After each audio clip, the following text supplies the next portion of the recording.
اعوذ باللہ من الشیطان الرجیم پناہ مانگتا ہوں میں اللہ کی شیطان مردود سے۔ لقد من اللہ علی المؤمنین اذ بعث فیہم رسولا من انفسہم یتلو علیہم آیاتہ وَيُزَكِّيهِمْ وَيُعَلِّمُهُمُ الْكِتَابَ وَالْحِكْمَةَ وَإِن كَانُوا مِن قَبْلُ لَفِي ضَلَالٍ مُبِينٍ۔ اللہ نے مومنوں پر یقیناً احسان کیا ہے کہ ان میں انہی میں سے ایک پیغمبر بھیجے جو ان کو اللہ کی آیتیں پڑھ پڑھ کر سناتے اور ان کو پاک کرتے اور انہیں کتاب و حکمت کی تعلیم دیتے ہیں، اور پہلے تو یہ لوگ کھلی گمراہی میں تھے۔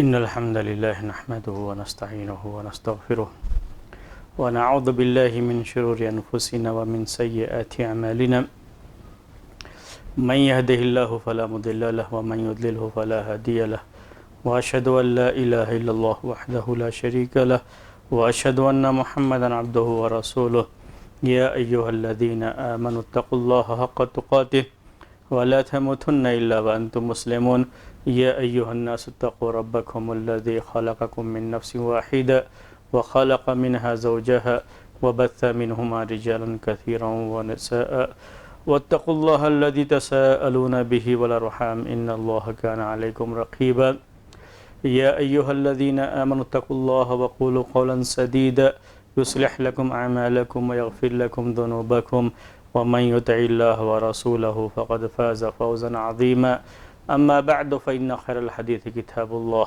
وخير الهدي هدي محمد صلى الله عليه وسلم وشر الأمور محدثاتها وكل محدثة بدعة وكل بدعة ضلالة وكل ضلالة في النار۔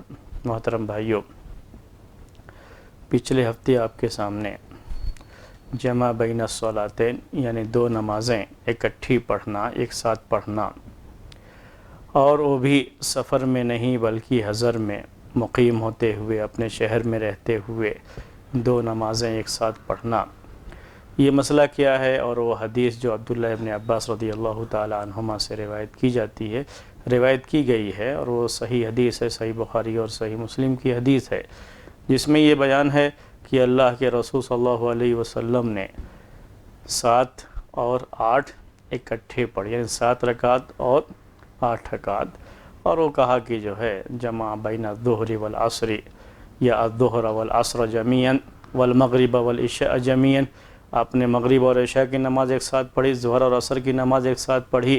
وہ حدیث اس کا کیا مطلب ہے اور اس سلسلے میں اہل علم کی کیا رائے رہی ہے، یہ تفصیلات آپ کے سامنے چل رہی تھیں، شروع ہوئی تھیں، اور میں نے 2 یا 3 رائے آپ کے سامنے پیش کی تھی، 3 رائے پیش کی تھی، یقین کے ساتھ بول دیتا ہوں، 3 رائے میں نے آپ کے سامنے پیش کی تھی۔ پہلی رائے یہ پیش کی تھی جو امام ترمذی رحمۃ اللہ علیہ نے بیان کیا ہے، یعنی اس کے خلاف اجماع ہے جو بتا رہا ہے کہ یہ منسوخ ہے، یعنی سفر میں نہ ہو، اپنے شہر میں ہو اور 2 نمازیں اکٹھے پڑھے، یہ حکم منسوخ ہے۔ امام ترمذی رحمۃ اللہ علیہ کی بات اس کی طرف جو ہے اشارہ کرتی ہے، اور میں نے یہ بھی کہا تھا کہ انہوں نے لکھا ہے کہ اس کے بعد یہ قول کسی اہل علم میں سے کسی کا بھی نہیں ہے کہ کوئی شخص بغیر عذر کے حضر میں یعنی سفر میں نہیں ہے اور 2 نمازیں اکٹھی پڑھے، وہ کسی کا قول نہیں ہے، کوئی بھی اہل علم میں سے کوئی بھی اس کا قائل نہیں رہا ہے۔ دوسرا جو موقف رہا ہے لوگوں کا، جو دوسری بات رہی ہے اس حدیث کے تعلق سے، وہ بھی آپ کے سامنے پیش کیا تھا، جو امام احمد بن حنبل، یعنی جو بہت سے لوگوں کی رائے اس میں سے ایک امام احمد بن حنبل، ایک نام ہم لے کے چلتے ہیں، انہوں نے یہ کہا کہ اس کے مقابلے میں حدیثیں ہیں جو بتاتی ہیں کہ نماز کو وقت پہ پڑھنا چاہیے، تاخیر نہیں کرنا چاہیے، وہ حدیثیں جو ہر نماز کو اس کے وقت میں پڑھنے کے لحاظ سے۔ اسی طرح سے بعض لوگوں نے یہ بھی لکھا ہے اس کے بارے میں کہ اس کے مقابلے میں بعض ایسی حدیثیں بھی ہیں جو بتاتی ہیں کہ اگر کوئی شخص 2 نمازیں ایک ساتھ پڑھ لے، من جمع بین الصلاتین فقد اتى بابا من ابواب الکبائر، تو وہ کبیرہ گناہوں کا ایک دروازہ ہے جس میں وہ داخل ہو رہا ہے، یا کہیے کہ ایک کبیرہ گناہ، اس کو بڑا گناہ شمار کیا ہے۔ تو اس سلسلے میں بعض روایتیں ہیں، ان روایتوں میں ضعف بھی ہے، اس کی طرف بھی میں نے اشارہ کیا تھا، جو ظاہر ہو رہا ہے کہ وہ روایتیں بالکل صحیح نہیں ہیں۔ تو یہ بھی آپ کے سامنے بات آئی تھی پچھلے ہفتے، میں صرف یاد دلا رہا ہوں ابھی۔ اور تیسری بات جو آپ کے سامنے آئی تھی وہ بات تھی کہ اس شکل کو کہتے ہیں، یہ صرف سوری، جمع سوری ہے یہ، یعنی ظہر کی نماز کو آخری وقت میں پڑھا اور عصر کی نماز کو پہلے وقت میں پڑھا، اور دونوں نمازیں اپنے وقت میں تھیں، ظہر کی نماز بھی اپنے وقت میں تھی، عصر کی نماز بھی اپنے وقت میں تھی۔ بس فرق یہ رہا کہ جیسے اب آج کل میں نے مثال دے کے سمجھایا تھا کہ عصر کی نماز کا وقت 3:45 بجے شروع ہوتا ہے، تو ظہر کی نماز کو 3:30 بجے شروع کیا، 15 منٹ لگتا ہے نماز کو، تو 3:30 بجے شروع کیا، اور جیسے ہی ظہر کی نماز ختم ہوئی، عصر کا وقت ہو گیا تھا، تو وہیں پہ اسی مجلس میں عصر کی نماز بھی پڑھ لی۔ اس طرح سے دو نمازیں اکٹھے پڑھنے کا معاملہ آیا ہے، شکل اس کی یہ تھی۔ مغرب اور عشاء کا بھی ایسے ہی ہوا کہ مغرب بالکل آخری وقت میں پڑھی، اور جو اس کا آخری وقت ہے، یعنی ابھی جیسا کہ یہ بھی میں نے مثال دے کے آپ کو سمجھایا تھا، تقریباً مغرب کی نماز سورج کے غروب ہونے کے بعد تقریباً 1 گھنٹے کے قریب اس کا وقت رہتا ہے، اور اس طرح سے اللہ کے رسول صلی اللہ علیہ وسلم نے آخری وقت میں مغرب کی نماز پڑھی اور اول وقت میں عشاء کی نماز پڑھی، تو دونوں نمازیں ایک ساتھ ہو گئی تھیں۔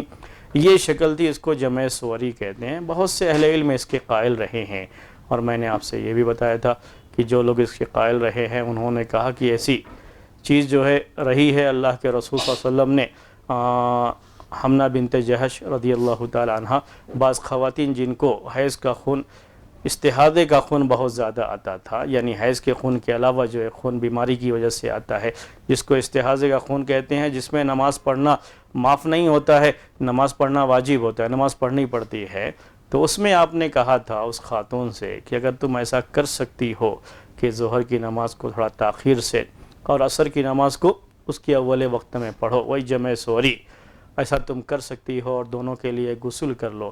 ایسے ہی مغرب اور عشاء کے بارے میں بھی کہا تھا کہ مغرب کی نماز کو آخری وقت میں اور عشاء کی نماز کو اول وقت میں اگر پڑھ سکتی ہو اور دونوں کے لیے غسل کر سکتی ہو تو یہ تمہارے لیے بہتر ہے۔ یہ بتاتی ہے کہ یہ صورت بتاتی ہے کہ جمع سوری کی یہ شکل بعض عذر کی بنا پر، ضرورت کی بنا پر اللہ کے رسول صلی اللہ علیہ وسلم کے زمانے میں یہ چیز تھی، اور جب یہ بات کہہ دیتے ہیں تو کوئی مسئلہ ہی پیدا نہیں ہوتا ہے، یعنی کسی حدیث سے اس کا کوئی تعارض بھی نہیں ہوتا۔ اس حدیث کا کیوں تعارض نہیں ہوتا ہے؟ اس لیے کہ ہم نے ہر نماز کو اس کے وقت میں پڑھا ہے، ظہر کو اس کے وقت میں، عصر کو اس کے وقت میں پڑھا ہے، ہر نماز کو اس کے وقت میں پڑھنے کی وجہ سے کوئی مسئلہ ہی نہیں پیدا ہوتا ہے، نہ اس آیت کے تعلق سے جس میں یہ ہے کہ نمازیں وقت پر فرض کی، نہ صلاۃ کانت علی المؤمنین کتابا موقوتا، اور نہ ان احادیث کی وجہ سے جس میں یہ کہا گیا ہے کہ نماز کے یہ اوقات انہی دو وقتوں کے درمیان، یعنی پوری نمازیں پڑھائی جبریل علیہ السلام نے اللہ کے رسول صلی اللہ علیہ وسلم نے، اور بعد میں کہا کہ انہی دو وقتوں کے درمیان نماز کے یہ اوقات ہیں۔ کسی بھی حدیث سے اس کا کسی طرح کا کوئی تعارض ظاہر ہی نہیں ہوتا ہے اگر ہم یہ بات کہہ دیتے ہیں۔ اور میں نے یہ بھی کہا تھا کہ امام بخاری رحمۃ اللہ علیہ نے جو شکل اس کی بیان کی ہے، ان کی صحیح بخاری میں جو ان کا انداز ہے بیان کرنے کا، وہ بتاتا ہے کہ شاید وہ بھی اس کے جو ہے قائل رہے ہیں۔ میں نے آپ سے کہا تھا کہ کہاں بیان کیا ہے اس حدیث کو؟ جی، تو اس حدیث کو انہوں نے جمع بین الصلاتین کا جو باب ہے اس میں بیان نہیں کیا، یعنی سفر کے احکام میں یا جو جمع بین الصلاتین کے جو مسائل ہیں اس میں بیان نہیں کیا ہے، بلکہ یہ ظہر کی نماز کا جو وقت بیان کرتے ہیں، تو ظہر کی نماز کا وقت بیان کرنے میں یہ حدیث بھی پیش کی ہے، اور اس کے لیے باب باندھا ہے، باب تاخیر الظہر الی وقت العصر، تو وقت کی عصر کے وقت تک اس کو تاخیر کر کے پڑھنا۔ الی کے بارے میں ایک قاعدہ ہے عربی زبان میں کہ اگر الی کے بعد جو آ رہا ہے اس کا پہلے سے کوئی تعلق نہیں ہے تو وہیں تک اس کو مانا جائے گا، یعنی عصر کا وقت شروع ہونے تک ان سے پہلے پہلے ظہر کی نماز کو تاخیر کرنا، یہ ان کے اس باب کا معنی ہوتا ہے۔ تو اس سے پتہ چلتا ہے کہ شاید امام بخاری رحمۃ اللہ علیہ بھی اس کے قائل رہے ہیں۔ امام بخاری رحمۃ اللہ علیہ کے بارے میں یہ بات ہے کہ ان کی فقہ کی الگ سے کوئی کتاب تو نہیں ہے، لیکن کہتے ہیں فقہ البخاری فی تراجم ابوابہ، کہ امام بخاری کی جو فقہ ہے، جو انہوں نے ان کی سمجھ ہے، وہ انہوں نے جو کتاب کے اندر باب باندھا ہے جس کو تراجم ابواب کہتے ہیں عربی میں، اسی سے ان کو یہ بات ظاہر ہوتی ہے کہ امام بخاری کس کے قائل رہے ہیں۔ تو یہاں بھی ان کا یہ باب باندھنا یہ اشارہ کرتا ہے کہ شاید امام بخاری رحمۃ اللہ علیہ بھی اسی کے قائل رہے ہیں، اور بھی اہل علم میں سے بڑی تعداد ہے جو اس بات کی قائل رہی ہے جمع سوری ہونے کے تعلق سے۔ یہاں تک بات آپ کے سامنے آ چکی تھی، اب اور آگے بڑھا جائے؟ ہاں جی، تمہید میں نے باندھی ہے کیونکہ ہمارے بعض بھائی نہیں پچھلے ہفتے نہیں تھے، تو اس لیے سوچا کہ وہ بات جو ہے پیش کر دے، تاکہ اب یہ باتیں جو باقی ہیں پوری پیش کرنے کے بعد مجھے آپ سے رائے بھی لینی ہے، اگرچہ کہ بعض لوگوں کو اس پر اعتراض ہوتا ہے کہ میں کیسے آپ لوگوں سے رائے لیتا ہوں، لیکن پھر بھی کوئی بات نہیں ہے، تو یہ آخر میں مجھے رائے لینی ہے، اس کے لیے میں یہ اقوال، یہ ساری چیزیں جو بھی علمی انداز سے لوگوں کی بیان کی گئی ہیں، وہ ساری باتیں آپ کے سامنے پہلے پیش کرنا ہے، اور اس کے ساتھ جیسا لوگوں نے بیان کیا ہے۔ چوتھا اس سلسلے میں لوگوں کا موقف یہ رہا ہے کہ یہ جمع بین الصلاتین یعنی دو نمازیں اکٹھے پڑھنا جو مدینے میں ہوا، اللہ کے رسول صلی اللہ علیہ وسلم نے کیا، جسے عبداللہ ابن عباس رضی اللہ تعالیٰ عنہما نے روایت کیا ہے، یہ بارش کی وجہ سے تھا۔ کس کی وجہ سے؟ بارش کی وجہ سے۔ یہ بھی ایک بارش کی وجہ سے ایسا رہا ہے، عذر تھا ایک ساتھ پڑھنے کا، عذر کیا ہے؟ بارش کی وجہ سے آپ نے ایسا کیا، یہ بھی ایک قول ہے۔ تھوڑا اور اس کو میں واضح کر کے پیش کروں تو بعض لوگوں نے یہ بھی کہا کہ بادل ایسا ہوا ہے کہ بادل تھا، یہ لوگوں کی باتیں ہیں، آخر میں آپ کو یہ حق ہے کہ اگر آپ کو کوئی بات اس میں ایسی لگتی ہے کہ نہیں یہ تو نہیں ہو سکتا تو آپ اسے بیان کر سکتے ہیں، جسے مناقشہ کہتے ہیں، یعنی اس کا آپ جو ہے اپنی طرف سے کہہ سکتے ہیں کہ نہیں یہ بات تو بالکل غیر مناسب سی لگتی ہے۔ تو بعض لوگوں نے یہ بھی لکھا ہے اس سلسلے میں کہ ایسا ہوا ہوگا کہ بادل تھا، اور بادل کی وجہ سے چونکہ سورج، گھڑیاں تو تھی نہیں، تو سورج دیکھ کر کے، دھوپ دیکھ کر کے ہی وہ ظہر کی نماز پڑھتے تھے لوگ، تو بادل تھا، بادل کی وجہ سے ظہر کے وقت کا اندازہ نہیں ہو پایا، جب بادل چھٹا ہے، سورج ظاہر ہوا ہے، تو بالکل عصر کا وقت ہو چکا تھا۔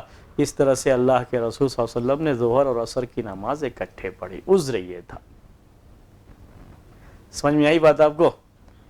بعض لوگوں نے یہ کیا بیان کیا کہ عذر کیا تھا کہ آسمان پر بادل تھا، ابر آلود ہونا اس کو کہتے ہیں، فارسی زبان کا اثر یہ لفظ ہے، اردو میں استعمال کرتے ہیں کہ آسمان پر بادل تھا، اور بادل کی وجہ سے ظہر کی نماز کا وقت اس کا علم نہیں ہو پایا، اللہ کے رسول صلی اللہ علیہ وسلم انتظار کرتے رہے، اور اس کے بعد جب سورج نکلا ہے، یعنی بادل چھٹا ہے، سورج ظاہر ہوا ہے، تو وقت کس کا ہو چکا تھا؟ عصر کا ہو چکا تھا، اور اس طریقے سے ظہر اور عصر کی نماز آپ نے ایک ساتھ پڑھی۔ بعض لوگوں نے یہ بات بیان کی، آپ یقیناً مجھے امید ہے کہ آپ اس کی موافقت نہیں کریں گے، ہے نہیں؟ کیوں؟ یہ بات لکھی ہے بعض لوگوں نے، اس میں سے حافظ ابن حجر رحمۃ اللہ علیہ نے فتح الباری میں یہ بات لکھی ہے کہ اگر اس میں تھوڑا سا بھی اگر ہم کہیں کہ ہاں ایسا ہو سکتا ہے ظہر اور عصر کی نماز کے تعلق سے، تو یہ بالکل ہی نہیں کہا جا سکتا کہ یہ مغرب اور عشاء کے تعلق سے، یعنی ظہر اور عصر کے بارے میں آپ کسی حد تک یہ بات مان بھی لیں اگر کہ ظہر اور عصر کی نماز اللہ کے رسول صلی اللہ علیہ وسلم نے ایک ساتھ پڑھی عصر کے وقت میں، جس کی وجہ یہ ہوئی کہ سورج بادل میں چھپا ہوا تھا، علم نہیں ہو پایا کہ کیا وقت ہے یہ، اور جب علم ہوا ہے تو اس وقت ظہر کا وقت ختم ہو چکا تھا، عصر کا وقت ہو چکا تھا، اس لیے اللہ کے رسول صلی اللہ علیہ وسلم نے ظہر اور عصر کی نماز ایک ساتھ پڑھی۔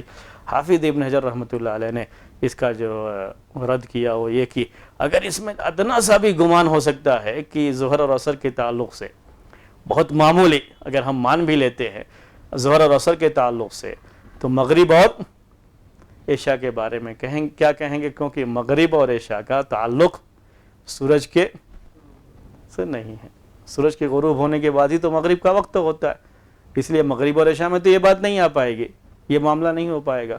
یہ بات کہی حافظ ابن حجر رحمۃ اللہ علیہ نے، حالانکہ میں پورے طریقے سے ان کے ساتھ نہیں ہوں اس معاملے میں آپ کو یہ واضح کر دوں، کیونکہ میں یہ سمجھتا ہوں کہ یہ معاملہ مغرب اور عشاء کے تعلق سے بھی ہو سکتا ہے، پھر بھی میں اس کا قائل نہیں ہوں، لیکن صرف ان کا جو اعتراض ہے اس کی بات میں کہہ رہا ہوں، ورنہ میں خود بھی اس کا قائل نہیں ہوں کہ ایسا ہوا ہوگا۔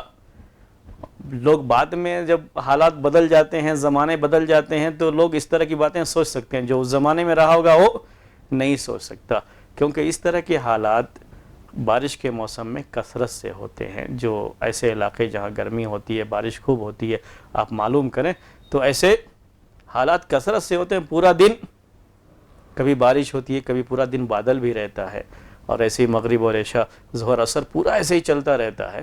تو ایسا کچھ معاملہ نہیں، ایسا ہوتا رہتا ہے، اور مدینے میں بھی ہو سکتا ہے ایسا ہوتا رہا ہو، میں یہ بات نہیں کہہ رہا ہوں۔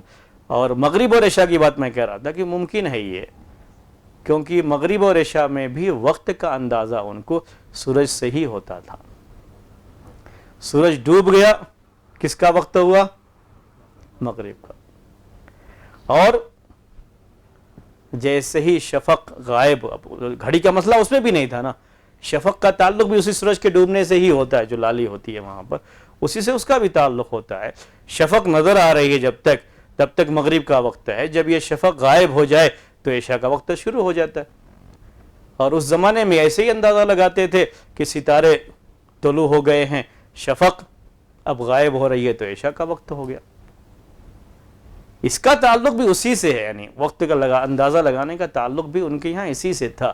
اگر بادل ہے تو مسئلہ اس کا بھی آئے گا، کیونکہ ستارے بھی ظاہر نہیں ہوں گے، اندھیرا ہوگا، اس میں کوئی شبہ نہیں ہے۔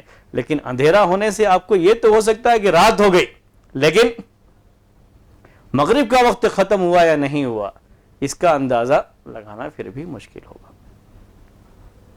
عشاء کے تعلق سے، مغرب کے تعلق سے، کہ ابھی جو ہے ہم سوچ کر کے پڑھ لیے کہ ختم ہو گیا ہوگا لیکن نہ ختم ہوا ہو، ایسا بہرحال وہ مغرب اور عشاء کے بارے میں بھی یہ گمان ہو سکتا ہے اگر بات کہتے ہیں۔ پھر بھی ہم اس کی قائل نہیں ہیں۔ کیوں قائل نہیں ہیں؟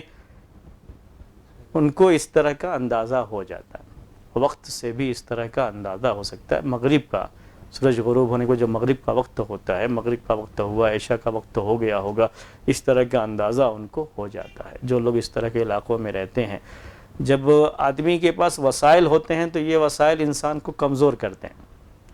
ہمیشہ یاد رکھیے، وسائل انسان کو کمزور کرتے ہیں، اس پر اعتماد ہو جاتا ہے اس کا۔ اور جب یہ وسائل نہیں ہوتے ہیں، اپنی فطرت کے لحاظ سے رہتا ہے، تو ان چیزوں کو اچھی طرح سے وہ پہچان لیتا ہے کہ اتنا وقت ہو چکا ہے سورج کے جو نکلنے کے بعد، اب سورج زائل ہو چکا ہوگا، اب ظہر کا وقت ہو گیا ہوگا۔ ظہر اور عصر میں کافی وقت ہے، اتنا فرق ہو جائے، اتنا بھی اندازہ نہ ہو کہ ظہر کا وقت پورا ختم ہو گیا اور عصر کا وقت ہو گیا بادل کی وجہ سے، یہ ذرا کہنا بہرحال مشکل ہے، ہم اس کے قائل نہیں ہیں۔ لیکن بعض لوگ اس بات کے قائل ہیں کہ حدیث کا مطلب یہ ہے کہ بادل تھا، بادل کی وجہ سے ظہر کی نماز کا وقت اس کا اندازہ نہیں ہو پایا، بادل چھٹا، سورج نظر آیا تو عصر کا وقت ہو چکا تھا، اس لیے آپ نے ظہر اور عصر کی دونوں ایک ساتھ نماز پڑھ لی تھی، یہ عذر تھا۔ اس کے ہم بھی قائل نہیں ہیں، کیونکہ بہرحال بات اتنی جمتی نہیں ہے، وہ بھی اللہ کے رسول صلی اللہ علیہ وسلم کے زمانے میں، اور اس لیے بھی یہ مناسب نہیں لگتی ہے کہ عبداللہ ابن عباس رضی اللہ تعالیٰ عنہما سے پوچھا گیا اس سلسلے میں، تو انہوں نے کہا تاکہ آپ کو اپنی امت کو حرج میں نہ ڈالیں، یہ انہوں نے جواب دیا۔ اگر یہ بات تھی کہ ہاں معاملہ اس کی وجہ سے ہو گیا تو اسی کو بیان کرتے کہ ہاں بادل کی وجہ سے ایسا ہو گیا تھا اور اس کی وجہ سے یہ معاملہ ہو گیا، اس کو صاف صاف وہ بیان کرتے تھے، ایسا انہوں نے کچھ بھی بیان نہیں کیا، اس لیے یہ بات بہرحال اتنی مناسب نہیں ہے۔ امام مالک رحمۃ اللہ علیہ یہ سمجھتے ہیں، یہ جو بارش کی بات میں نے کہی تھی، تو امام مالک رحمۃ اللہ علیہ ان کی رائے یہ ہے کہ یہ بارش کی وجہ سے ہوا ہے،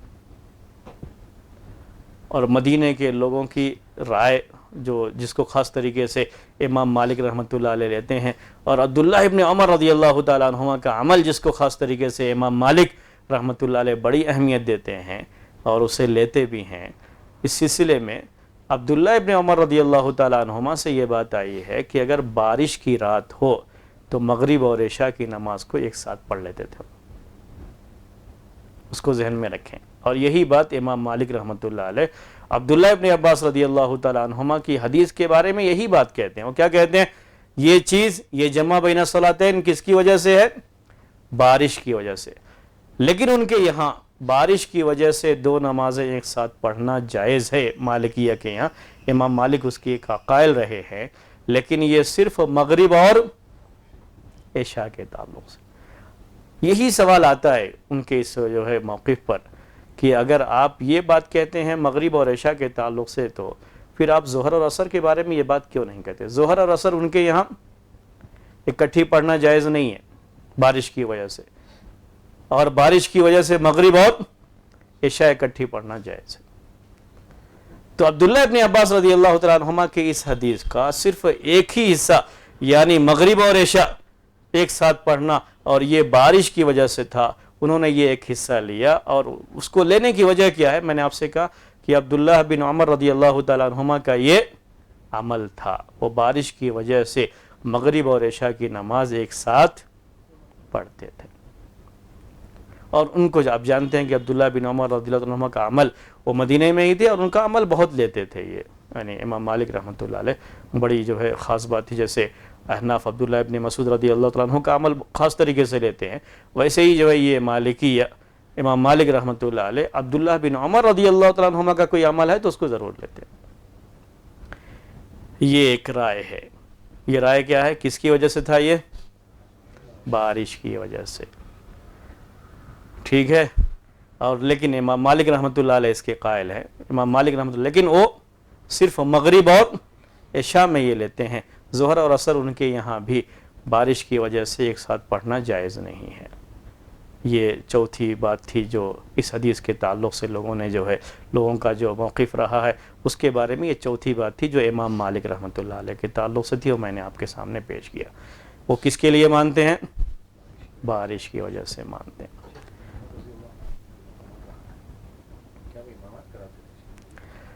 یہ ایک مسئلہ یہ بھی ہے کہ وہ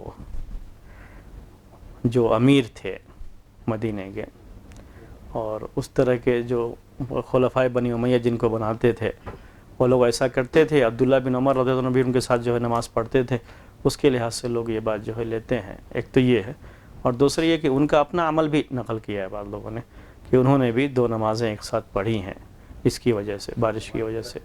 لیکن وہ مسئلہ اپنی جگہ پر ہے کہ ان کے امامت کرنے کا، کیونکہ وہ امام نہیں تھے. امام تو وہی ہوتا ہے جس کو خلیفہ مقرر کرتا ہے. بعض لوگوں نے اسے صرف مسجد نبوی کے ساتھ خاص مانا ہے، وہ بات آگے آ رہی ہے. بعض لوگوں نے اس جمع بین الصلاتین کو دو نمازیں ایک ساتھ پڑھنا، وہ بھی بارش کی وجہ سے، اور یہ کہا کہ یہ خاص ہے مسجد نبوی کے ساتھ. جی ہاں، نہیں، وہ ان کے عمل کے تعلق سے یہ بات آئی ہوئی ہے. اور زیادہ یہ ہے کہ وہ خلفائے بنی امیہ کی طرف سے جو امیر ہوتے تھے مدینہ کے، ان کے ساتھ وہ نماز میں شریک ہوتے تھے اور رہتے تھے، اور ان سے کوئی انکار بھی نہیں آیا ہے. اس لحاظ سے بھی وہ بات جو ہے مانتے ہیں. اور ان کا اپنا ذاتی عمل بھی لوگوں نے نقل کیا کہ ان کا بھی جو عمل رہا ہے. اس سلسلے میں آپ کو وہ جو ہے بیان کرتا ہوں جو امام مالک نے ہی روایت کیا ہے. روا مالک عن نافع ان ابن عمر کان یجمع فی اللیلۃ المطیرۃ، کہ عبداللہ بن عمر رضی اللہ تعالی عنہما بارش کی رات میں دو نمازیں اکٹھے پڑھتے تھے. تو رات کی بات آئی ہے تو مغرب اور عشاء ہی ہوا، تو مغرب اور عشاء کو ایک ساتھ پڑھتے تھے. امام مالک نے خود اس کو روایت کیا، اور وہ بھی سند کون سی ہے جس کے بارے میں کہتے ہیں کہ اصح الاسانید مالک عن نافع عن ابن عمر، تو ان کے بارے میں. لیکن وہ امام کی حیثیت سے تو ذرا مشکل ہے کہنا. یہ کیوں مشکل ہے؟ اس لیے کہ وہ امام تو بہرحال مدینہ کے نہیں تھے. بعض لوگوں نے اس کو یہ مسجد نبوی کے ساتھ بھی خاص معنی ہے، اور اس سلسلے میں میں آپ کو جو ہے وہ جو روایت ہے وہ پیش کر دیتا ہوں. دیکھیے، وروی عن عمر بن عبد العزیز عن فقہاء المدینۃ السبع وعن مالک روایہ لا يجوز الجمع للمطر الا في المدینہ فی مسجد النبی صلی اللہ علیہ وسلم لفضلہ ولأنه ينتاب من بعد فيجمع بينهما بعد مغيب الشفق وليس بالمدينة غير، والمشهور عنه الأول. یہ بھی ایک ہے کہ جو ہے کیا کہتے ہیں اس کو، یہ مدینے، یہ بھی امام مالک رحمۃ اللہ علیہ کی ایک رائے ہے. اور فقہائے سبع کو کہتے ہیں، فقہائے سبع اس کے قائل ہیں. فقہائے سبع یہ مدینے کے 7 فقہا ہیں جو سب کی سب صحابہ سے علم حاصل کیے ہیں، بڑے مشہور جو ہے ان کو فقہاء 7 کہا جاتا ہے، اور یہ سارے راوی ہیں حدیث کی روایت کرنے والے. تو حدیث کی روایت کرنے والے یہ 7 جو مدینے کے رہنے والے تھے ان کو فقہاء 7، 7 ہونے کی وجہ سے 7 کہتے ہیں. بڑی اہمیت ہے ان کی. بعض لوگوں نے تو ان کا اگر فقہاء 7 کسی مسئلے کے قائل ہوں تو اس کو اجماع مان لیتے ہیں، یعنی اتنی اہمیت دیتے ہیں کہ وہ کیا ہے، گویا کہ اجماع ہے. تو ان کی یہ رائے نقل کی ہے کہ فقہاء 7 بھی اس بات کے قائل رہے ہیں کہ بارش کی وجہ سے مغرب اور عشاء کی نماز کو اکٹھے پڑھنا جائز ہے، اور امام مالک کی بھی ایک رائے نقل کی ہے. لیکن امام مالک کی جو مشہور رائے وہ یہی ہے کہ مدینے کی مسجد کے ساتھ یہ خاص نہیں ہے، وہ عام کہتے ہیں. یہ لوگ مدینے کی مسجد کا خاص مانتے ہیں اس کو، کیونکہ لوگ دور سے آتے ہیں اور دور سے آنے کی وجہ سے پھر وہ واپس چلے جائیں گے، بارش ہے تو پھر دوبارہ ان کا آنا مشکل ہو جائے گا، اس لیے وہ ایک ساتھ جو ہے وہاں نماز پڑھ لیں. اگر اپنے گھر میں پڑھیں گے تو مسجد نبوی میں نماز پڑھنے کی فضیلت چونکہ زیادہ ہے، ثواب زیادہ ملتا ہے، 1000 نماز کے برابر ثواب ملتا ہے، اس لحاظ سے وہاں پہ یہ چیز جائز ہے. یہ ہے کہنے کی بات، جو کہنے کا مقصد یہ ہے. یہ بات لوگوں نے روایت کیا ہے. ابھی جو میں عمرہ کی بات کہہ رہا تھا اس کے بارے میں کہتے ہیں کہ وَأَصْلُ هَذَا أَنَّ الْأُمَرَاءَ بِالْمَدِينَةِ كَانُوا يَجْمَعُونَ فِي اللَّيْلَةِ الْمَطِيرَةِ کہ مدینے میں جو عمرہ تھے یہ لوگ بارش کی رات میں جمع بین الصلاتین یعنی مغرب اور عشاء کی نماز ایک ساتھ پڑھ لیا کرتے تھے. فَيُؤَخِّرُونَ الْمَغْرِبَ وَيَجْمَعُونَ بَيْنَهَا وَبَيْنَ الْعِشَاءِ قَبْلَ مَغِيبِ الشَّفَقِ تو مغرب کو تاخیر کرتے تھے اور مغرب اور عشاء کی نماز کو شفق کے غائب ہونے سے پہلے پڑھ لیا کرتے تھے. یہ ہے. وَكَانَ ابْنُ عُمَرْ يَجْمَعُ مَعَهُمْ اور ابن عمر بھی ان کے ساتھ اکٹھے یہ نماز پڑھ لیا کرتے تھے. وہی بات میں آپ لوگوں سے کہہ رہا تھا کہ اگر یہ چیز سنت نہ ہوتی اور بدعت ہوتی تو عبداللہ بن عمر رضی اللہ تعالیٰ عنہما ان کے ساتھ نہ پڑھتے تھے. اس سے لوگوں نے اس کو پیش کیا ہے، اور میں بھی یہی سمجھتا ہوں کہ شاید اصل یہیں سے لی گئی ہے بات جو ہے. اور عبداللہ بن عمر رضی اللہ تعالیٰ عنہما کا جو یہ عمل امام مالک نے روایت کیا ہے نافع کے طریق سے، وہ یہی مطلب ہے اس کا، کیونکہ وہ امام تو تھے نہیں، تو پیچھے ہی نماز پڑھتے تھے. اور اگر یہ چیز صحیح نہیں تھی تو کیسے ان کے پیچھے نماز پڑھتے، کیونکہ وہ مشہور ہیں اس بارے میں کہ سنت کی بڑی اتباع کرتے تھے. حالانکہ یہ بات بہرحال محل نظر ہے اپنی جگہ پر. اگر ہم اس کا مناقشہ کرنا چاہیں گے، تجزیہ کرنا چاہیں گے، اگر ہم بات کچھ کہنا چاہیں گے تو یہ کہہ سکتے ہیں، حق بھی ہم کو ہے کہنے کا. وہ کیا ہے کہ کبھی امیر کی اطاعت کے طور پر بھی اس طرح کا کام کوئی کر لیتا ہے تو اس کو دلیل کے طور پر پیش نہیں کیا جا سکتا. اور عبداللہ بن عمر رضی اللہ تعالیٰ عنہما دوسرے صحابہ عید کے موقع پر، جو کہ ثابت ہے مدینے کی ہی یہ بات ہے، جب نماز کو خطبے کے بعد پڑھا، جمعے کی طرف سے عید کے موقع پر خطبے کو پہلے پڑھا، تب بھی صحابہ نے ان کے پیچھے نماز تو پڑھی ہے وہاں پہ. ہاں لیکن پیچھے پڑھی ہے. آواز اٹھانے کے بعد اگر وہ ایسا کرتے ہیں تو کرنا پڑتا ہے. ہاں لیکن بہرحال اب یہ ہے صرف اتنا ہی نقل گیا کہ وہ پیچھے پڑھتے تھے ان کے. تو پیچھے پڑھنا ہو سکتا ہے آواز اٹھانے کے بعد پڑھتے رہے ہوں، جیسے وہاں ہوا کہ آواز اٹھائی لیکن آواز کو اہمیت نہیں دی گئی. اور عمرائے بنی امیہ کے بارے میں یہ بات بہت مشہور ہے نماز تاخیر کرنے کے تعلق سے روایتوں میں، کہ نماز کی تاخیر کرتے تھے یہ لوگ.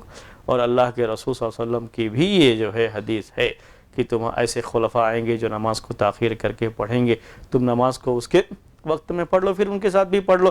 تو اس طرح کی باتیں جو ہے موجود ہیں. اس طرح کی باتیں ہوتے ہوئے اگر اس کو کوئی دلیل کے طور پر پیش کرتا ہے تو میرے نزدیک یہ بات محل نظر ہے.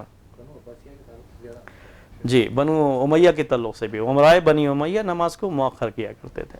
اور اس کو جو امام مسلم نے اس کو جو ہے اکثر تعبیر دیتے ہیں عصر کی نماز کے تعلق سے. ہاں عصر کی نماز کے تعلق سے، اور جو ہے اور لیٹ کر کے پڑھنے کا، عمومی طور پر جو ہے لیٹ کرنے کا معاملہ ان کے بارے میں ہے، وہ کرتے تھے جو ہے اور کریں گے. ایسا بھی ہے کہ اللہ کے رسول صلی اللہ علیہ وسلم نے فرمایا کہ لوگ کریں گے ایسا، تو تم نماز کو اس وقت میں پڑھو. میں کہنا کیا چاہ رہا ہوں کہ اس طرح کی باتیں ہوتے ہوئے اور امیر کی اطاعت کا جو معاملہ ہے، اور یہ بھی ثابت ہونے کے باوجود کہ صحابہ ان کے پیچھے عید کی نماز بھی پڑھتے رہے ہیں، حالانکہ وہ بالکل واضح ہے، صحیح مسلم کی حدیث ہے کہ وہ لوگ جو ہے نماز کو بعد میں کر دیے تھے، خطبے کو پہلے کر دیے تھے، جو بالکل واضح انداز کی بدعت تھی، لیکن پھر بھی ان کے ساتھ رہے اور ان کے خلاف نہیں گئے. جو بھی صحابہ تھے اس میں عبداللہ بن عمر، ان کا زمانہ بھی وہی ہے، وہ لوگ ان کے خلاف نہیں گئے، عمرہ کے خلاف نہیں گئے ان سب چیزوں میں. تو جب یہ مثالیں موجود ہیں تو ہم یقین کے ساتھ یہ نہیں کہہ سکتے کہ سنت ہونے کی وجہ سے ہی عبداللہ بن عمر بھی ان کا ساتھ دیتے رہے کہ بارش میں 2 نمازیں ایک ساتھ پڑھ سکتے ہیں، یہ سنت ہے اسی لیے وہ ساتھ دیتے رہے. یہ بات کہنا بہرحال مشکل ہے. یہ ہے. تو یہ کتنی رائے ہو گئی اب تک؟ 5 ہو گئی. آگے بڑھیں ابھی.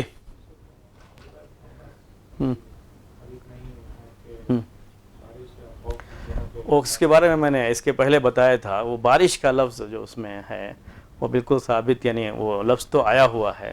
تو بعض روایتوں میں یہ کتنی روایتیں ہیں وہ میں نے بتایا تھا، اس کے پہلے درس میں بتایا تھا وہ کہ من غیر خوف ولا سفر، یہ ہے یعنی خوف اور سفر کے بغیر جو سب سے زیادہ قابل اعتماد جو روایت ہے اس سلسلے کی. اور من غیر خوف ولا مطر، یہ بھی ہے بغیر خوف اور بارش کے. اور من غیر عذر ولا خوف، ایسے بھی ایک اس میں ہے. اور اس طرح سے من غیر مرض، یہ بھی ہے. من غیر مطر ولا قر، یہ بھی ایک روایت میں ہے. اور تو عذر کا لفظ بھی ہے، مطر کا لفظ بھی ہے، مرض کا لفظ بھی ہے، بیماری کا بھی ہے. بہت سی روایتیں ہیں. صحیح مسلم میں 3 جو آیا ہوا ہے.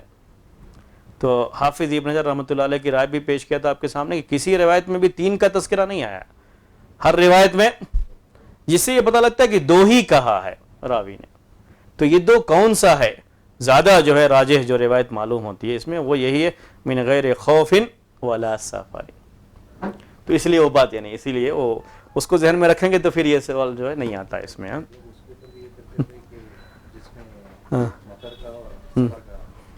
سفر کی روایت کی جو راوی جی ہاں، وہ جو ہے زیادہ تر صرف امام مسلم نے ان سے روایت کیا. جی ہاں، مطر کی روایت جو راوی ہے حبیب، ہاں ہاں ہاں، میں ثابت ہے. جی ہاں، جی ہاں. وہ جو ہے ان سے دونوں امام بخاری اور امام مسلم دونوں. نہیں، اصل میں یہ راویوں کی بات کب آتی ہے؟ جب پلڑا برابر ہوتا ہے. ایک بات ذہن میں رکھیں، جب پلڑا برابر ہوتا ہے، یعنی یہ زید ہے اور یہ عمر ہے، دونوں ایک درجے کے ثقہ راوی ہیں. جب یہ رہتا ہے معاملہ تب یہ دیکھا جاتا ہے کہ کون اوثق ہے اور کون ثقہ. جب معاملہ یہ ہوتا ہے کہ ایک طرف زیادہ ہیں اور ایک طرف کم ہیں تو سب سے پہلے کیا دیکھا جاتا ہے کہ یہ زیادہ ہیں اور سب کی سب قابل اعتماد راوی ہیں یہ، اور ان کے مقابلے میں تعداد کم ہے. تو پھر یہ چیز نہیں دیکھی جاتی ہے کہ اس میں ایک جو ہے صرف صحیح مسلم کے راوی ہیں اور ایک جو ہے صحیح بخاری، پھر اس وقت یہ بات نہیں دیکھی جاتی. اصل معاملہ اس پر ہے ٹکا ہوا. تو زیادہ روات جو اس کے ہیں وہ یہی روایت کرتے ہیں من غیر خوف ولا من غیر سفر ولا خوف. اصل مسئلہ یہ ہے اس میں. تو کثرت اور قلت کا معاملہ ہے اور برحال 2 ہی ہے، اور جوڑ جو بیٹھتا ہے وہ یہی بیٹھتا ہے. کون سا؟ من غیر خوف ولا سفر. دونوں کا جوڑ بیٹھتا ہے، مطر کا ساتھ میں جوڑ نہیں بیٹھتا ہے.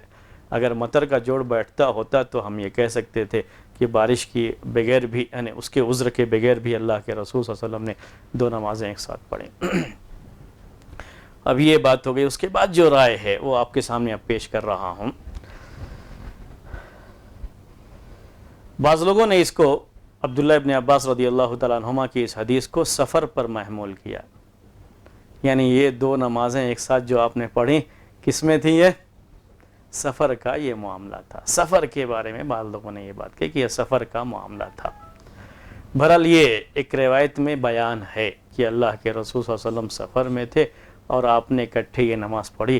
لیکن جو صحیح بخاری صحیح مسلم کی روایتیں ہیں اور صحیح مسلم کی خاص طریقے سے روایت جس میں یہ بیان بھی ہے کہ مدینے میں اللہ کے رسول صلی اللہ علیہ وسلم نے پڑھی ہے، اس کی روشنی میں بہرحال اس بات کی چونکہ کوئی اہمیت نہیں رہ جاتی کہ سفر میں آپ نے پڑھی. سفر میں پڑھی ہے تو یہ سب مسئلہ ہی نہیں آیا ہوتا، کیونکہ سفر میں 2 نمازیں ایک ساتھ پڑھنا جائز ہے. تو یہ سارا مسئلہ آیا ہی نہیں ہوتا، یہ ساری جو ہے پریشانی نہ ہوئی ہوتی. اس سلسلے میں ایک روایت ہے، اس روایت کی روشنی میں یہ بات کہی ہے کہ یہ سفر میں تھا، حضر میں نہیں تھا. اور روایت کیا ہے؟ کما فی روایت قرہ عن ابی الزبیر عن سعید ابن جبیر عن ابن عباس رضی اللہ تعالی عنہما ان ذلك کان فی غزوۃ تبوک وقد خرجہ مسلم. یہ بھی کہاں ہے یہ معاملہ؟ غزوہ تبوک کا ہے. روات سب کے سب یہ بھی ثقہ ہیں. یہی سب چیزیں جو ہے دیکھی جاتی ہیں حدیثوں میں, سب معاملہ جو ہے دیکھا جاتا ہے, اور بہت ہی نازک مرحلہ ہوتا ہے. ایسا نہیں ہے کہ جذباتی انداز میں کوئی چیز ہوتی ہے, ویسا کچھ معاملہ نہیں ہوتا ہے. تو یہ حدیث بھی اور وہ بھی اس کے روات بھی بالکل سند جو ابھی میں نے پڑھی آپ کے سامنے, اس کے بارے میں جو ہم جانتے ہیں اس کی روشنی میں بات کہہ رہے ہیں کہ وہ سند بالکل صحیح سند ہے. اور اس میں کیا آیا ہوا ہے کہ یہ غزوہ تبوک کے موقع پر ہوا تھا. یہ صحیح ہے کہ غزوہ تبوک کے موقع پر اللہ کے رسول صلی اللہ علیہ وسلم نے 2 نمازیں ایک ساتھ پڑھی ہیں. دوسری روایات سے یہ بات ثابت ہے. لیکن یہ جو حدیث ہے جس کے بارے میں ہم بات کر رہے ہیں, یہ حدیث مدینے سے تعلق رکھتی ہے. تو اس لیے یہ بات, یہ قول تو قابل لحاظ نہیں رہا. لیکن روایت کے بارے میں یاد رکھیے کہ بعض مرتبہ بالکل صحیح سند ہوتی ہے لیکن پھر بھی روایت صحیح نہیں ہوتی ہے, اور یہ بھی اس میں سے ایک. سند کے لحاظ سے اگر آپ بحث کریں گے تو بالکل صحیح ہے یہ. اور یہ بھی ثابت ہے کہ غزوہ تبوک میں آپ نے 2 نمازیں ایک ساتھ پڑھی بھی ہیں. یہ بھی ثابت ہے, یہ بالکل ثابت ہے یہ روایت کے لحاظ سے کہ آپ نے ایک ساتھ پڑھی ہیں, لیکن آپ سفر میں تھے. معاملہ کس کا تھا؟ سفر کا تھا. تو یہ حدیث الگ ہے, وہ حدیث الگ ہے. کبھی راوی سے اگرچہ کہ وہ ثقہ ہو, کسی روایت کو بیان کرنے میں اس طرح کی غلطی ہو جاتی ہے. دونوں روایتوں کو انہوں نے گویا کہ جمع کر دیا. وہ روایت جو کہ غزوہ تبوک کے بارے میں ہے اور یہ روایت جو کہ مدینے کے بارے میں ہے, اس میں مدینے کا ان کے ذہن میں نہیں رہا اور اس کو کس پر لے کے چلے گئے؟ غزوہ تبوک پر.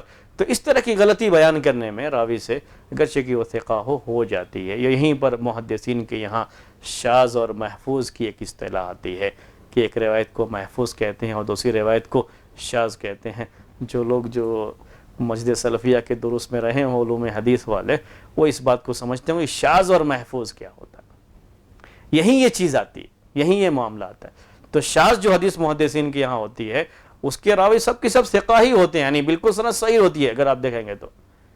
لیکن اس سے بھی زیادہ قابل اعتبار, قابل اعتماد راوی اس حدیث کو دوسرے انداز سے پیش کیے ہیں تو وہاں اس کو شاذ کہتے ہیں. شاذ کا مطلب ضعیف, اور اس کے مقابلے کی جو حدیث ہے اس کو محفوظ کہتے ہیں, اس کو صحیح مانا جاتا ہے. تو شاذ اور محفوظ کو پورے طریقے سے میں آپ کو سمجھا تو نہیں سکتا, لیکن یہاں معاملہ وہی ہوتا ہے کہ کبھی ثقہ راوی سے بھی, ثقہ کا مطلب جس پر آپ اعتماد کر سکتے ہیں, قابل بھروسہ راوی ہے اور جس کی روایت کو صحیح کہا جاتا ہے, اس سے بھی کبھی بیان کرنے میں غلطی ہو جاتی ہے, وہ شاذ میں بات آتی ہے. ابھی کتنے ہو گئے؟ تو یہ بات تسلیم نہیں کی جا رہی ہے. کون سی بات؟ کہ یہ سفر کے تعلق سے تھا. یہ بات پہلے ہی سے ہم جو کہہ دیتے ہیں کہ چونکہ مدینے کا لفظ آیا ہوا ہے اور سارا مسئلہ اس حدیث کو اس کی شرح میں اسی لیے آیا ہے کہ وہ معاملہ مدینے کا ہے, سفر کا نہیں. اگر سفر کا معاملہ ہوتا تو اتنی پریشانی حدیث کو سمجھنے میں نہیں ہوتی تھی. ایک اور بات, 6ٹھی ہو یا 7ویں, آپ کی جو بھی تعداد آپ نے لکھا ہو اس کے لحاظ سے کہا گیا کہ یہ اکٹھا کرنا, نمازیں اکٹھا پڑھنا اللہ کے رسول صلی اللہ علیہ وسلم کا, جو عبداللہ بن عباس رضی اللہ تعالیٰ عنہما کی حدیث میں ہے, یہ بیماری کی وجہ سے تھا. کس کی وجہ سے؟ بیماری کی وجہ سے. بیماری کی وجہ سے تھا. امام نووی رحمۃ اللہ علیہ نے اس کو بڑی شد و مت کے ساتھ بیان کیا, اس کو ترجیح دیا کہ یہ بیماری کی وجہ سے اللہ کے رسول صلی اللہ علیہ وسلم نے 2 نمازیں ایک ساتھ پڑھی تھیں, ظہر اور عصر کی, مغرب اور عشاء کی. کس کی وجہ سے؟ بیماری کی وجہ سے. ٹھیک ہے. یہاں پر بھی پھر آپ پہلے وہ بات کہہ سکتے ہیں کہ بعض روایتوں میں یہ بھی لفظ ہے من غیر مرض, بغیر بیماری کے, لیکن وہ روایتیں سب کی سب بہرحال صحیح نہیں کہی جا سکتی اس سلسلے میں. یہ جو بات کہی گئی ہے بیماری کی وجہ سے, جس کے بارے میں نے آپ سے یہ کہا کہ امام نووی رحمۃ اللہ علیہ نے اس کو خاص طریقے سے اہمیت دی ہے. امام احمد بن حنبل رحمۃ اللہ علیہ سے بھی اس سلسلے میں ایک روایت ہے کہ وہ کہتے ہیں ھذا عندی رخصہ للمریض والمرضع, کہ میرے نزدیک یہ رخصت بیماری اور بیمار آدمی اور مردے کے لیے, جو دودھ پلانے والی عورت ہے اس کے لیے جو ہے یہ ہے عذر, جو ہے ان کا جو عذر ہے اس کی وجہ سے وہ یہ 2 نمازیں ایک ساتھ پڑھ سکتے ہیں. امام نووی رحمۃ اللہ علیہ کی رائے, ان کی رائے, اور امام حافظ ابن حجر رحمۃ اللہ علیہ اس کو کہتے ہیں، جس کو انہوں نے بڑی اہمیت دی ہے، امام نووی رحمۃ اللہ علیہ کہہ رہے ہیں کہ یہ کیسے آپ سوچ سکتے ہیں کہ پورا مدینہ ہی بیمار ہو گیا تھا؟ سوچ سکتے ہیں کیا؟ یعنی کوئی بھی اگر بات یہ پڑھے اور سنے تو کیا یہ سوچ سکتا ہے کہ پورا مدینہ ہی بیمار ہو گیا تھا؟ اگر معاملہ تھا کہ اللہ کے رسول صلی اللہ علیہ وسلم بیمار تھے تو ایسا تو ثابت ہے کہ آپ بیمار رہے ہیں، اور بیمار ہونے کی وجہ سے آپ نے کس کو مقرر کر دیا ہے؟ ابوبکر رضی اللہ عنہ جا کر کے مسجد میں نماز پڑھائیں گے وہ، یہ تو ثابت ہے۔ بیماری کی وجہ سے جو بھی رخصت ملتی ہے وہ تو اپنی جگہ پر، آپ بیمار ہیں تو آپ گھر میں رہیں گے اور آپ کی نیابت کرتے ہوئے، جیسا کہ ہوا بھی ہے، ایسا نہیں کہ نہیں ہوا بھی ہے یہ اللہ کے رسول صلی اللہ علیہ وسلم کے زمانے میں کہ آپ نے کسی صحابی کو متعین کیا اور وہ بھی ابوبکر رضی اللہ تعالیٰ عنہ کو انہوں نے نماز پڑھائی ہے، اگر آپ بیمار تھے تو۔ اگر کوئی مقتدی بیمار تھا تو وہ گھر میں پڑھ لیتا، بیٹھ کے پڑھ لے گا، کوئی بھی جو بھی بیمار آدمی کا جو عذر ہے اس کا معاملہ ہے۔ پورا جو ہے مدینہ بیمار ہو گیا تھا، بیماری کی وجہ سے آپ نے یہ کیا۔ اور ایسی کون سی بیماری تھی کہ ظہر اور عصر ایک ساتھ پڑھ لی، مغرب اور عشاء ایک ساتھ پڑھ لی، ایک دن پڑھ لی، اس کے بعد ایک ہی دن میں ساری بیماری ہے، سب لوگ بیمار تھے اور ایک ہی دن میں ساری بیماری ختم ہو گئی؟ ذرا یہ کہنا بہرحال مشکل ہے۔ آپ اگر جائزہ لیں اس قول کا تو یہ قول بہت ہی دور لگتا ہے اس کے لحاظ سے۔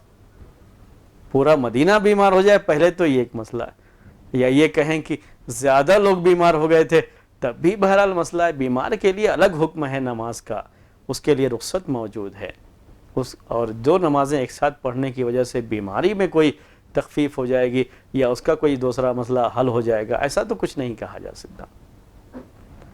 بات سمجھ میں آئی یہاں تک؟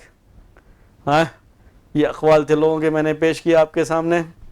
ہاں، پھر سے ایک مرتبہ خلاصہ پیش کروں، کیا کیا کہا لوگوں نے اس حدیث کے تعلق سے؟ عبداللہ ابن عباس رضی اللہ تعالیٰ عنہما والی حدیث، بڑا مسئلہ لوگوں کے درمیان یہ رہتا ہے، اس لیے میں نے تھوڑی تفصیل بھی آپ کے سامنے بیان کی ہے، اور ابھی بھی تفصیل باقی ہے، ختم نہیں ہوئی ہے۔ بس اتنا چاہتا ہوں کہ پہلے آپ اس کو یاد رکھیں کہ کیا کیا پیش کیا گیا۔ سب سے پہلے ہم نے کیا بیان کیا آپ کے سامنے پچھلے ہفتے میں کہ یہ حدیث منسوخ ہے۔ یہ رائے، ایک پہلی رائے کیا پیش کی گئی تھی کہ یہ حدیث منسوخ ہے۔ امام ترمذی رحمۃ اللہ علیہ نے اس سلسلے میں جو بات نقل کی ہے وہ یہی ہے کہ اہل علم میں سے کوئی بھی اس کا قائل نہیں رہا ہے، اور اس کے خلاف چونکہ اجماع ہے، وہ اجماع بتا رہا ہے کہ کوئی نہ کوئی حدیث اس کے لیے ناسخ ہوگی۔ یہ ایک پہلی رائے تھی۔ دوسری رائے میں نے پیش کی آپ کے سامنے کہ یہ اس کے مقابلے میں جو احادیث ہیں، قرآن کی آیت اور احادیث ہیں، ایک عام قاعدہ جو شریعت کے اندر ہے وہ یہ ہے کہ نماز کو اس کے وقت میں پڑھنا ہے، اور بغیر عذر کے نماز کو، دو نمازوں کو ایک ساتھ پڑھنے کا تو کوئی جو ہے سوچ ہی نہیں سکتے، جب اللہ کے رسول صلی اللہ علیہ وسلم کی ہی یہ ہدایت ہے، اور وہ حدیثیں زیادہ ہیں، قوی ہیں اس حدیث کے مقابلے میں، اس لیے ان روایتوں کو ترجیح دیں گے اس روایت پر۔ اس کو اہل علم کی اصطلاح میں کہتے ہیں ترجیح دینا۔ پہلا نسخ تھا، دوسرا کیا ہے؟ ترجیح دینا۔ ان روایتوں کو ترجیح دیں گے جس میں ہر نماز کو اس کے وقت میں پڑھنے کا بیان آیا ہوا ہے اس حدیث کے مقابلے میں۔ تیسری رائے ہم نے پیش کی آپ کے سامنے، یہ جمع سوری ہے، یعنی ظہر کی نماز کو اس کے آخری وقت میں، اور عصر کو اس کے پہلے وقت میں، مغرب کو اس کے آخری وقت میں، اور عشاء کو اس کے پہلے وقت میں، اور یہ کبھی ضرورت کی وجہ سے، ورنہ یہ بھی عادت بنا لی جائے تو جائز نہیں ہے، کیونکہ نمازوں کو تاخیر کر کے پڑھنا یہ صحیح نہیں ہے۔ نماز کو اس کے اول وقت میں پڑھنا چاہیے، لیکن کسی ضرورت کے لیے اگر ایک نماز کو اس کے آخری وقت میں، دوسری نماز کو اس کے اول وقت میں پڑھ لیں، ظہر اور عصر میں، مغرب اور عشاء میں، تو یہ جائز ہے۔ یہ مطلب ہے اس حدیث کا۔ تیسرا جو ہے بات تھی، یہ تیسری بات تھی۔ چوتھی بات یہ پیش کی میں نے، یہ بارش کی وجہ سے ہے۔ بارش کے معاملے میں نے یہ آپ سے کہا کہ بعض لوگوں نے بادل کی بات کہی ہے کہ بادل تھا جس کی وجہ سے آپ کو علم نہیں ہوا، اور اس طرح سے یہ چیز ہو گئی تھی، لیکن بہرحال یہ بات بھی محل نظر ہے، وہ بھی میں نے آپ کے سامنے پیش کیا۔ بارش کی وجہ سے امام مالک رحمۃ اللہ علیہ جس کے قائل رہے ہیں کہ یہ بارش کی وجہ سے یہ چیز ہو گئی تھی، اور مغرب اور عشاء میں لیکن وہ اس کے قائل ہیں، ظہر اور عصر میں اس کے قائل نہیں ہیں، جس کے بارے میں یہ کہا جا سکتا ہے کہ عبداللہ بن عمر رضی اللہ تعالیٰ عنہما کا جو عمل تھا اس کی روشنی میں وہ اس کے قائل رہے ہیں۔ تو یہ بات بھی ذرا محل نظر ہی ہے۔ بارش کا معاملہ بھی کتنے ہو گئے؟ 4, یہ دونوں کو ایک ساتھ ملا لیجئے، بادل والا بھی اور بارش والا بھی، تو 4 ہی ہوں گے، نہیں تو ان کو الگ الگ کریں گے تو 5 ہو جائیں گے۔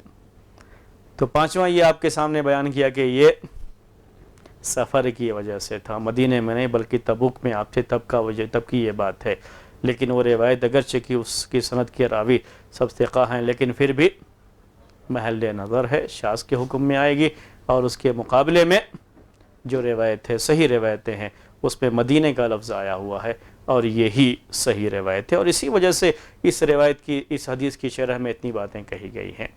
آخری بات جو بیان کی گئی وہ یہ ہے کہ یہ بیماری کی وجہ سے تھا، اور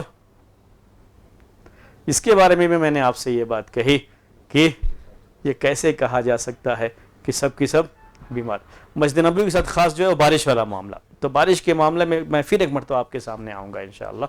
یعنی ابھی جو بہت زیادہ لوگوں میں یہ ہو گیا کہ مغرب میں تھوڑی سی بارش ہو جائے تو عشاء کی نماز پڑھ کے نکلنے کا، وہ اس کے بارے میں اس لیے تھوڑی اور تفصیل آپ کے سامنے جو ہے بارش کے، وہ اصل اسی وجہ سے ہے جو امام مالک کا میں نے بیان کیا، وہیں سے یہ بات آئی ہے۔ عبداللہ بن عمر رضی اللہ تعالیٰ عنہما کی جو بات کہی گئی اسی کے بارے میں یہ بات ہے، تو انشاءاللہ یہ باتیں تو جو عمل ہے اس کے بارے میں اور تفصیلات آپ کے سامنے آئیں گی۔ اس حدیث ابن عباس کے بارے میں یہ باتیں تھیں جو میں نے آپ کے سامنے پیش کی ہیں، ٹھیک ہے؟ یہ ہیں 6 یا 7 کہہ لیجئے لوگوں کی جو رائے تھی وہ سب میں نے آپ کے سامنے پیش کر دی۔ اب ہم تھوڑی دیر آپ کو موقع دیں گے اس سلسلے میں کہ آپ جو بھی اس میں بحث ہوئی، جو بھی باتیں ہوئی پچھلے ہفتے بھی، اس کے پہلے بھی تھوڑی شروع ہو گئی تھی، لیکن پچھلے ہفتے اور یہ ہفتہ یہ تو مکمل طریقے سے اسی حدیث کے بارے میں آپ کے سامنے بات آئی ہے۔ آپ بتائیے، یعنی اس لیے کہہ رہا ہوں کہ لوگوں نے مسئلے کو کیا سمجھ لیا ہے، بالکل حلوہ ہے، جمع بین الصلاتین، تھوڑا سا بھی کچھ معاملہ ہوا تو کر لیں گے، ایک پروگرام ہو گیا تو 2 نمازیں اکٹھی پڑھ لیں گے، تو بالکل سنت ہے، جائز ہے، ایسا سمجھتے ہیں لوگ۔ وہ کون سی سنت ہے، کیا سنت ہے، ذرا اس مسئلے کو بھی واضح ہونا چاہیے جو اس سلسلے میں۔ جی ہاں، ہاں ہاں جی ہاں، وہ روایت بھی آپ کے سامنے پیش کر دوں تو بہتر رہے گا، نہیں ٹھیک ہے؟ ہاں وہ روایت بھی پیش کر دوں، ذکر کیا تھا پچھلے ہفتے، تو اس روایت کو بھی میں اصل چاہ رہا ہوں کہ آپ کے سامنے وہ الفاظ میں ہی پیش کر دوں جو الفاظ آتے ہیں۔ اور ایک روایت ذکر کی کہ دینی میں ہی ابن عباس رضی اللہ عنہ مصروفیت کی وجہ سے بھی جو ہے اس کو جمع کرنا پڑتے ہیں۔ لشغلن، جی لشغلن کا ایک لفظ آتا ہے، لشغلن کسی بھی مشغولیت کی وجہ سے۔ ہاں یہ ایک قول بھی شاید یہ چھوٹ گیا، یہ نہیں میں نے بیان کیا گیا، یہ پہلے اس کو بیان کر لیتے ہیں۔ ایک قول یہ بھی ہے،